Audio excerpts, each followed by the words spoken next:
الغدرة في الدم الغربة في الراس. Certaines histoires s'écrivent avec de l'encre, d'autres avec des kilomètres. Zinoxa.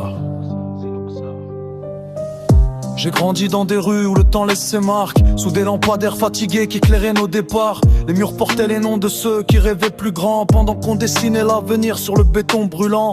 Yarouya, les saisons ont changé les visages. Certains ont quitté le livre avant la dernière page. On parlait de voyage en regardant la mer, comme si l'horizon cachait une réponse à nos prières. Les poches étaient vides mais les idées immenses. On avançait guidé par l'instinct et l'espérance. Le daron répétait sans jamais lever la voix: un homme vaut ce qu'il garde quand tout s'en va. Alors j'ai appris à porter mes convictions comme un drapeau invisible au fond des émotions. Et chaque erreur gravée dans ma mémoire est devenue une ligne de plus dans mon histoire.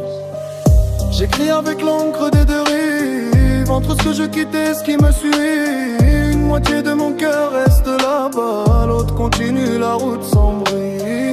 J'écris avec l'encre des deux rives, entre les souvenirs et les lendemains. Même si la distance agrandit la mer, mes racines connaissent le chemin. Puis est venu le départ sous un ciel de décembre. Une valise légère et 1000 questions dans l'ombre. Touach rihet le bhar, touach la houma. Les voix familières qui remplissaient les soirs de douar. Ici les immeubles brillent jusqu'au matin, mais les regards se croisent sans vraiment se voir. Les journées défilent entre travail et silence, pendant que les souvenirs défilent à distance. Da'wat al-walda mazal tarisni, même loin elle reste la lumière de ma vie. Sa voix traverse les frontières sans passeport et me rappelle toujours d'où je sors. Chaque billet gagné raconte un sacrifice, des heures invisibles et beaucoup de risques. Car derrière les photos où tout paraît parfait, il y a souvent des batailles comptées. Yadenia, pourquoi les départs deviennent-ils des chapitres? Pourquoi les souvenirs deviennent-ils des trésors quand ils sont loin derrière nous?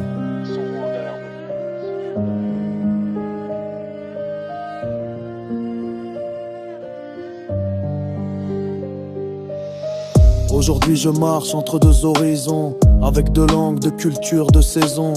Ni totalement d'ici, ni totalement de là-bas, mais riche de tout ce que la route m'apporte. Le vrai courage se construit dans le quotidien, pas dans les mots lancés pour impressionner, mais dans les efforts répétés année après année. Je pense aux frères dispersés par les frontières, aux travailleurs de nuit et à leurs prières, à ceux qui avancent malgré les tempêtes, sans jamais laisser tomber leurs promesses. Le temps passe vite mais certaines choses demeurent, la foi, les racines et la mémoire du cœur. Et même si l'exil réécrit le décor, mon histoire garde toujours son port. J'écris avec l'encre des deux rives, entre ce que je quittais et ce qui me suit. Une moitié de mon cœur reste là-bas, l'autre continue la route sans bruit. J'écris avec l'encre des deux rives, entre les souvenirs et les lendemains. Même si la distance agrandit la mer, peu les cimes connaissent le chemin. Certaines pages se tournent, d'autres restent ouvertes, mais l'encre ne s'efface jamais. 73 disait Trekevi, pour toujours Zinoxar.